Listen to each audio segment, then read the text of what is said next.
Welcome back to the Florida League Update. I'm your host, Ryan Gonzalez. We had another great week in the league since I last spoke to you guys. Before getting to the highlights though, we have a little update on the length of our games. After talking with the coaches over the weekend, we decided that the games are still going to be defaulted at 7 innings this week, but can be 9 innings if both coaching staffs agree to it before the game. The pitch counts are currently at 60, and will increase to 80 pitches next week, where we all expect the games to be 9 innings. Now, let's check out the games from yesterday, and we'll start with the day game in Sanford between the Leesburg Storm and the Seminole County Loggerheads. Here's Ryan Murphy on the call. The morning game in Sanford features the Leesburg Storm and the Seminole County Loggerheads. It's the Storm that strikes first. Top of the first inning, Alex Freeland just inside the third base line into the left field corner. First run of the game comes across for Leesburg. They would score 3 in the first. Now 3-1, bottom one. What a day from Brandon Drapo. He sends one into the right center field gap. It rolls all the way to the wall. One run will score easily. A second run comes to the plate. Play at the plate for the Loggerheads. He is safe as the ball squirts away from the catcher. We're tied at 3. Top of the second inning, the Storm go back in front. Jeff Mejia just avoids the glove of the diving left fielder. Brings in a run. Leesburg back on top. 4-3. Now, bottom fourth, tied at 4. Base hit for Coy Phillips into right field. A ground out would drive in the run for the Loggerheads. They now lead 5-4. Still 5-4 in the bottom of the fifth inning. More out of Brandon Drapo. He rips one into left field, gets past the left fielder all the way to the wall. Another RBI for Drapo. It's 6-4. And how about Drapo on the mound? Tying run at third, swing and a miss to end the ball game. The Seminole County Loggerheads beat the Leesburg Storm 6-5. The newest installment of the Winter War, Winter Garden, takes on Winter Park.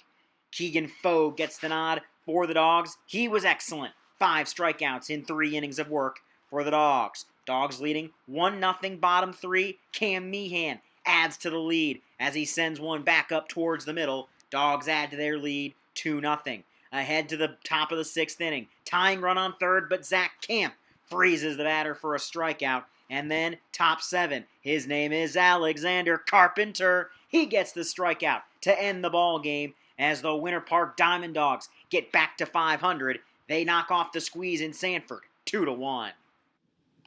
We love making these highlights for you, but if you're wanting to watch the action live, make sure you subscribe to Flow Sports.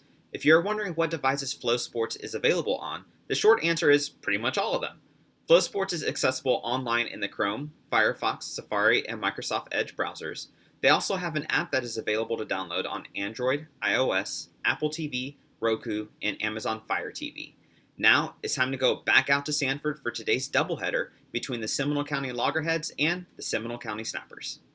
A doubleheader at Sanford Memorial Stadium. It's the Seminole County Loggerheads and the Seminole County Snappers. Snappers trail 3-1 in the 5th inning, but Maxwell Romero singles into right center field, drives in one, drives in another. We're tied up in inning number 5.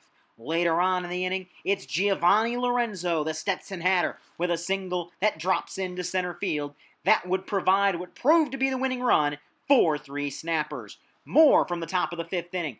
Another single, this one from Austin Davis, as that one just evades the dive of the center fielder. The Snappers would score 6 in inning number 5. Bottom half of the inning, Melvin Cotto gets the strikeout. He would strike out 4 in 3 innings of work. And a little more offense from the Snappers. Top 6, Cody Forster goes up, and away. A 2-run shot over the left center field wall. Snappers win game 1, 14-3. They would win game 2 of the doubleheader 3-0. Before moving on to our Florida League player and pitcher of the week, let's take a look at some of our league leaders. First, on the offensive side, starting with batting average. How about Joe Burke of the DeLand Suns hitting an insane .625 in 8 games? That's 15 hits and 24 at-bats. Jeffrey Mejia Jr. is also hitting above 500 at .520 through 25 at-bats himself. In terms of the long ball, Gabriel Rincones of the Leesburg Lightning and Lucas Dunn of the Squeeze lead the pack with 3 apiece. Gabriel Rincones is also tied for the top of the RBI board with Justin Farmer of the River Rats at 12 each. Now on the pitching side. Justin Seward of the Lightning leads the league with 15 strikeouts and 8.1 innings of work. Tied for second at 14 strikeouts each is Jared Candy with the River Rats in 7.2 innings, and Bryce Hubbard with a squeeze in 6 innings. As for ERA, Matthew Coles of the Lightning leads the pack with an ERA under 1 at 0.77 in 5 games and 11.2 innings. He's given up 10 hits in that span but continues to find a way to work out of jams. Next week, we will add innings pitched to our league leaderboard. Now, it's time for our FCSL Player of the Week, and that goes out to the Leesburg Storm's Nick Collins. The freshman first baseman from Polk State was a force at the plate for the Storm last week, hitting 2 home runs, including one that went over 400 feet. I take you out to Sanford, where he spoke with our own Kyron Mayfield. Kyron Mayfield here with Player of the Week, Nick Collins of the Leesburg Storm. And Nick, you had just an incredible week. Last week, 2 home runs, a .417 batting average. What was working well for you? I was just trying to keep it simple, stay up the middle. I'm not trying to pop up or anything, just trying to hit a hard, low line drive.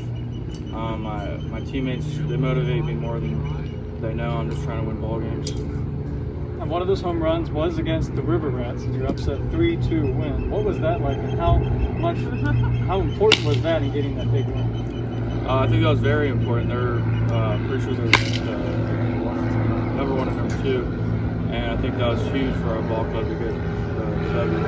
So I felt really good. The River Rats and the Lightning, they're sitting at the top, but you guys are right there in the fourth. What's it going to take for the Storm to run up there and get in a fight for the top seed in the playoffs? Storm's brewing. That's all I gotta say. We're starting to come together. We're starting to mix well. Our chemistry's starting to come. So they should be worried. We're coming. Florida League Week 2, Player of the Week, Nick Collins. Thank you. For the second time already, the Leesburg Lightning had another player take home FCSL Player of the Week honors for the second straight week. This time it was right-hander Jude Ard who won the Pitcher of the Week. Ard threw 4.2 innings over 2 appearances, striking out 9 in that span and only allowing 2 hits with no runs. It's time to go out to Leesburg with Zach Smolin as he talks to Jude. Zach Smolin's here with the Florida League's Pitcher of the Week, Jude Ard of the Leesburg Lightning. So, Jude, spectacular pitching performance, especially against the Winter Garden Squeeze with 7 strikeouts. What worked for you so well last week? I think just commanding my off speed and being able to locate fastball, changeup, and slider one day. So by the end of the week, you actually ended up second overall in the league with 13 strikeouts.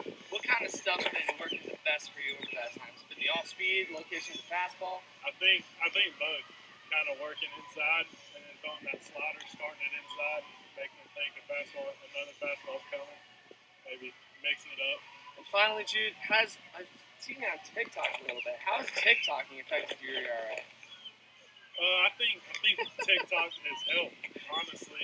Just getting involved with everything and Right. just kind of getting away from the game and relaxing. I think it's helped a lot. Yeah. All right, well, Jude, congratulations again, and keep up the good work, man. Well, thank you. Congratulations again to Nick Collins and Jude Ard on their awards. Let's check in on the league standings now. It's crazy to believe that there's only 3 weeks left in the regular season. Beginning next week, we'll start talking about the playoffs and how many teams qualify. Yes, we're talking playoffs.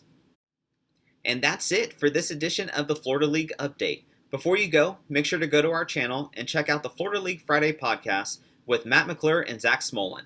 They will be recording on, you guessed it, Fridays. Follow us on Facebook, Twitter, and Instagram at Florida League.